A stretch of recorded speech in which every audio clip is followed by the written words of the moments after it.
Бул видеолорду көрүп коку эламан эки аял алып алганбы деп ойлоп кеттиңизби? Жок, андай эмес. Мен бүгүн сиздерге ушул бир эле учурда эки төшөктү эңсегендер кандай жазаланып жатканы тууралуу айтып берейин дедим. Анткени соңку учурда ушул көп аялдуулуктун айынан бири чоң эле кызматынан кол жууса, экинчиси сотко сүйрөлүп жүрөт. Дагы бири интернет булактарына чыгып актанууга аргасыз болууда. Анда катары менен баштай берели.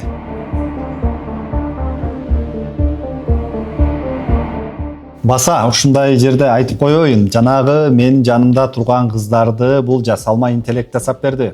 Чынында андай эмес. Эртең мен да баледе калып жүрбөйүн. Ал эми минтип галстук тагынып отуруп алганым темага жараша болсун дедим. Анткени ошого ылайык болуп жатат азыр бүгүнкү темабыз. Соңку убактары бир жылга чукулдап калды. Чүй облусунун мурдагы губернатору, жана эл ичинде айтылган сөз губернатор деп айтат эмеспи, өкмөттүн Чүй облусунда өкүлү болуп иштеген Мирбек Мияровдун экинчи аялымын деп тийген аял арызданып жүрөт. Баласын таштап кетти. Бул ошол мен менен чогуу жүрүп, баласы оорукчан экенин билгенден кийин кайра кетип калды, биринчи аялына барып жашап алды деп айтып жүргөн. Кийинчерээк милицияга арыз жазып, Кыргызстанда биринчи жолу адвокаттардын айтымында дал ушул көп аялдуулук боюнча кылмыш иши козголду. Буга чейин биз мындай уккан эмеспиз. Анткени эгер эки аял менен бир үйдө чогуу жашап алса, анда бул кылмыш эмес.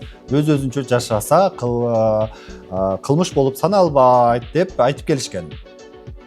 Бирок буга кылмыш иши козголду. Анан кийин жакында эле биз маалымат алдык. Көрсө, ал тергөө дагы бүтүп, бул сотко жетиптир. Учурда Октябрь райондук сотуна өтүп, бул ишти ошол Октябрь райондук сотунун төрагасы өзү карап жатат экен. Эми биз ушул ишти кантип тергеди экен, тергөө кандай жүрдү экен, ошол тууралуу айтып берейин дедик. Ал эми бул моралдык жагы башка. Бул жубайлар Мирбек Мияров өзү 1984 жылкы болсо, экинчи жубайы 2000 жылкы болсо Хабиба Уланова өзүнөн 16 жаш кичүү кыз менен кантип таанышып, кандай шартта баш кошкон, анан булардын моралдык жактары, анан булар өздөрүнүн кандай кызыкчылыктары болгон, ал тууралуу айтпайбыз. Эми баягы жеке жашоона кийлигишпей, биз мыйзам жагын карайын дедик. Ушуну кызык болду да, тергөө кантип тергеп, кандай кылып иш козгоп сотко өткөрдү экен. Биздин колубузда азыр ушул айыптоо актысы турат. Тараптардан алдык. Көрсө, бул тергөөгө Хабиба Уланова арыз жазыптыр. Арыз жазганда бул айткан, биз 2020 жылы бул ошол Мирбек Мияров Чүй облусун башкарып турган убагында таанышкан экен кафелердин биринде. Ошо Мирбек Мияровдун таанышынын тааныш иниси аркылуу таанышып калганбыз дейт. Андан кийин экөө жолугушуп жүрүп, анан 1-2 айдан кийин кыз жигит мамилесине өтө баштаптыр. Ошентип жүрүп, анан 2022 жылы булар баш кошот экен. Анан баш кошкондо кандай болгон? Бул биз сырттан, башка жактан эмес, расмий түрдө тергөөгө берген көрсөтмөлөрү тууралуу көрсөтмөсүнөн окуп, карап айтып берип атабыз. Булар Москвага барып, анткени Хабиба Уланованын ата-энеси Москвада жашачу экен. Мирбек Мияров ошол жака барып, ошол жактан колун сураптыр. Калынга $3500 бериптир. Ата-энесинин астынан өтүп, анан ошол Москвадагы мечиттердин биринен нике кыйдырыптыр. Булардын нике көлүгү да бар экен. Ошо мечитте түшкөн чогуу сүрөттөрү да бар экен. Нике кыйдырып, анан кайра келип, бул жакта чогуу бир үйдө жашап жүрүшкөн дейт. Бул чогуу жашап жүрдү, андан кийин кетип калды деп, анан бунун арыз жазганы бул биринчи аялы тууралуу мага айткан эмес, аны менен ажыраштым деген. Мына азыр ошол нике көлүгүбүздү кыттыруунун алдында турабыз, аялым ажырашууга макул болбой жатат. кызым жардам берип атам, кызым кыйналып атат, анан бир туугандарым ооруп калды деп ушинтип аял менен ажырашпай жүрө берген көрсө бул чогуу эле мен менен дагы аны менен дагы бир убакта жашап жүрүптүр деп арыз жазыптыр. Буга далил катары чогуу жашап жүргөнү боюнча бул Хабиби Уланова Мирбек Мияровдон бир уулду болуп атат.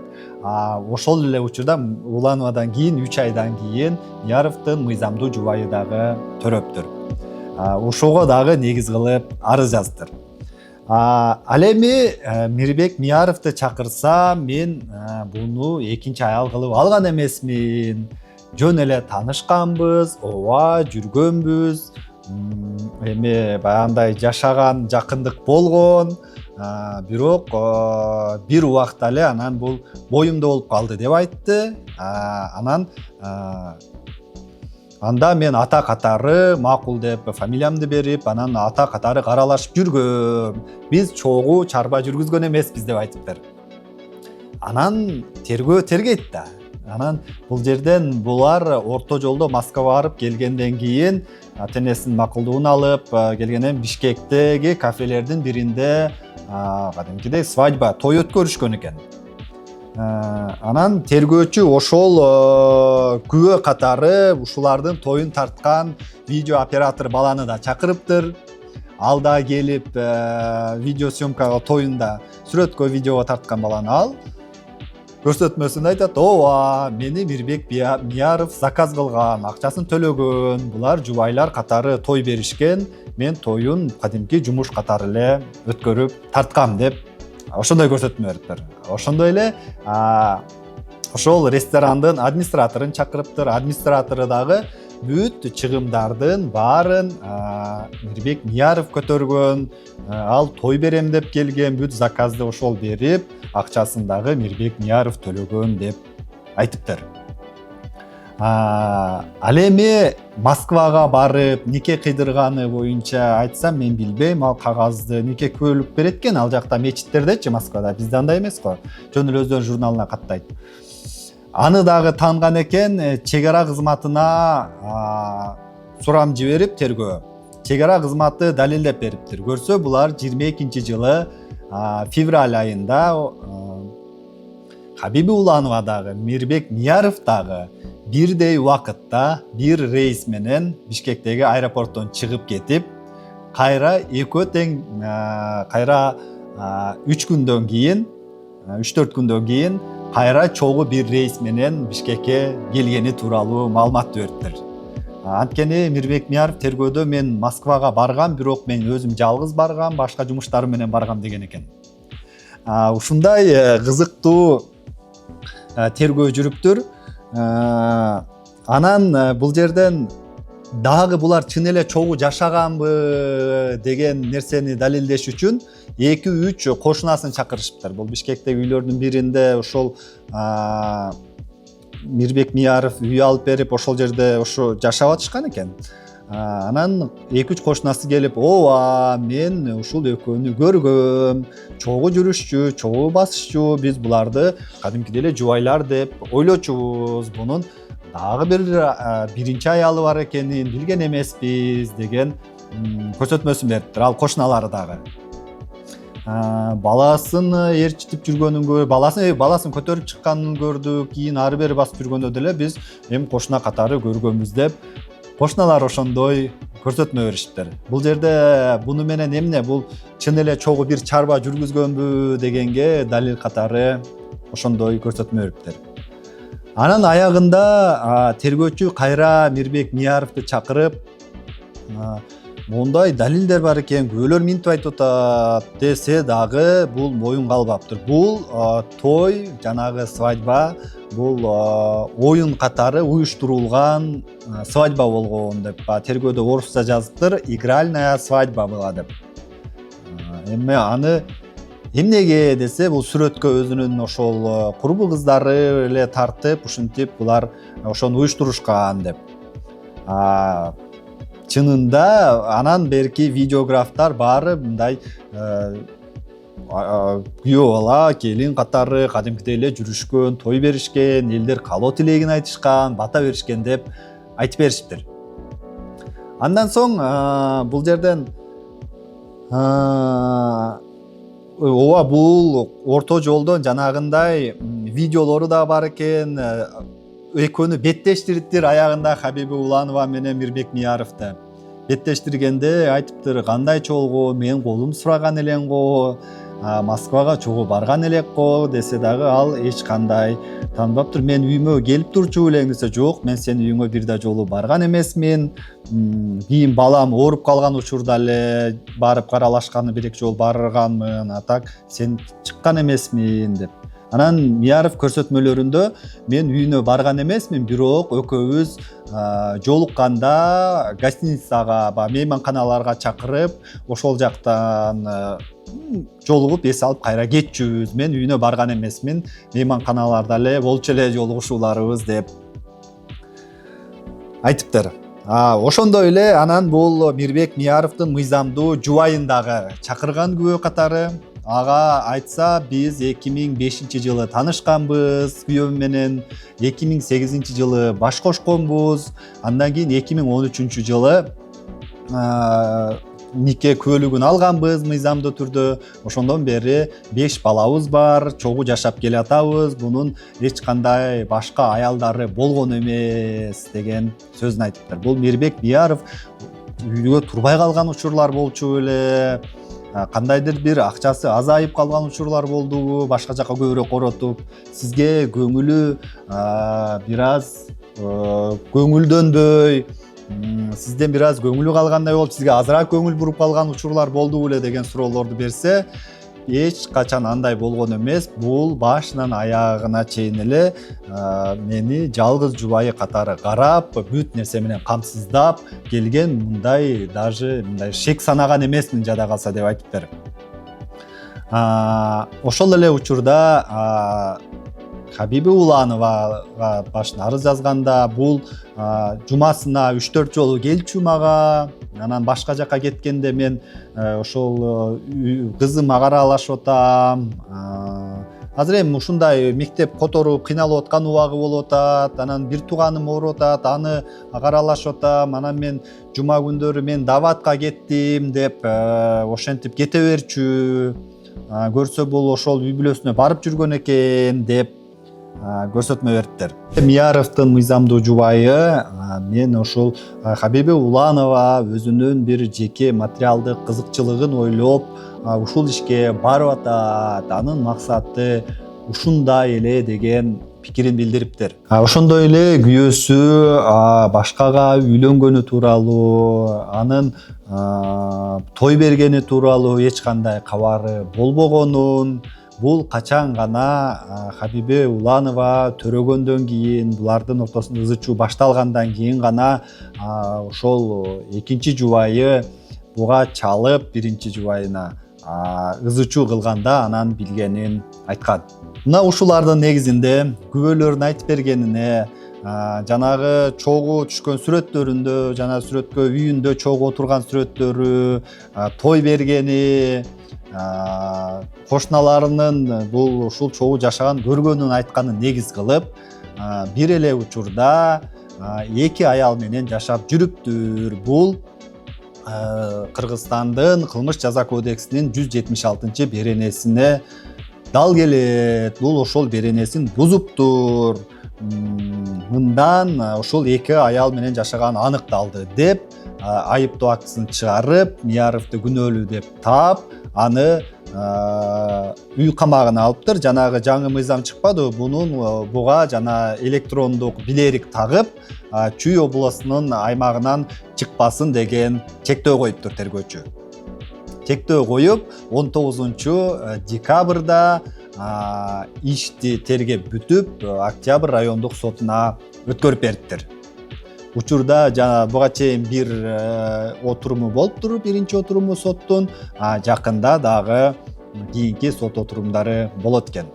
Эми бул жана башында айткандай эле Кыргызстанда биринчи жолу катталып аткан иш, тергөө дагы кылмыш ишинин козголушу дагы биринчи жолу болуп атат.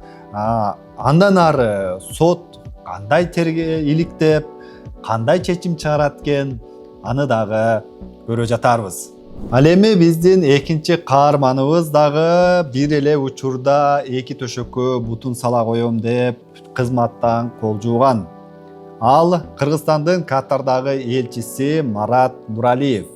Жакында эле 26 декабрда президенттин жарлыгы менен кызматынан бошотулду. Азаттык өздүк булактарына таянып, аларга бир нече булактар мекемедегилер тастыктаганын, колуна документтер келип түшкөнүн негиз кылуу менен бунун кызматтан кетишине эки аялына тең дипломатиялык паспорт жасатып, өзү иштеп жаткан Катарга алып барганы негиз болгонун билдирген. Азаттыктын өздүк булагы айтып бериптир, ушул иш боюнча учурда кызматтык иликтөө жүрүп жатат. Элчинин соңку окуясы мыйзамсыз экени белгилүү болгондон кийин аны жумуштан бошотуу сунушу президентке берилди деп атын атагысы келбеген кызматкер айтыптыр. Ушул боюнча бизде документтерди дагы көрдүк деп жатат Азаттыктын кабарчысы буну чыгарганда. Азырынча Нуралиев бул боюнча комментарий бере элек. Ал эми Тышкы иштер министрлиги төгүндөп дагы же ырастап дагы эч нерсе айтты элек. Ошондой эле макалада бул экинчи жубайымын деп айткан аялдын соц тармактагы баракчаларында элчи иштеп жаткан Катар өлкөсүндөгү сүрөттөрү жана башка зомбулукка каршы посттор жарыяланганы байкалган. Мына ошентип бул экинчиси болду.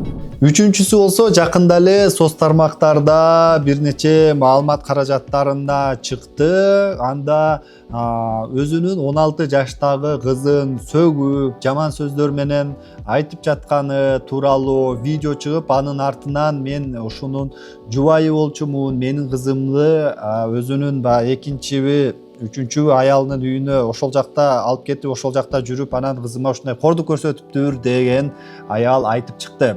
Ал дагы ушу бир эле учурда 2-3 жубайы менен чогуу жашайт, бизге келип алып, тиги жубайым мындай тамакты жакшы жасайт эле, сен мындай жасайт элең деген сыяктуу сөздөрдү айтат. Ошентип жүрүп, анда мен 6 балалуу болдум, башка дагы аялдар менен чогуу эле жашап жүрөт, мага зомбулук көрсөтөт, урат, сабайт, акыры ушинтип айтып чыкканга аргасыз болдум деп чыккан ал келин. Эми видеосун дагы көрсөк болот. Параллельно, получается, биз полигамный семья болуп жашадык. 3 аял чогуу жашашты. Ошол бир тууган өзүнүн байкесинин балдызын эле алып алды, кайра эле досунун группалашын алып алды. Ушинтип эң эле, например, азыр 17 бала деп чыгып атпайбы? Ошолордон ошол балдары. Ошол эле учурда ошо күйөөсү ошол көп аялдуулукка көп аял алды деп айтып жаткан күйөөсү чыгып, мен биринчи аял менен ажырашкам, андан кийин башкаларга үйлөнгөм дейт. Бирок мен учурда 17 балам бар, 17 баланын атасымын. Ошончо бул канча аялыңызда, бул аялдарыңыз сизге каршы эмеспи, мындай жашоо образыңызга десе, алар бул жөнүндө кеп козгобогула деген. Мен тек гана айта алам, 17 балага өзүмдүн фамилиямды бергем, ал эми аялдарым тууралуу эч нерсе айта албайм деп жооп берген. Дегел ушу көп аялдуулугуңуз боюнча эмнени айта аласыз? Жок, мен аны менен расмий түрдө эле ошо 15 жыл жашап калдым да. Негизинен мен башында эле жашабай эле кеткенмин.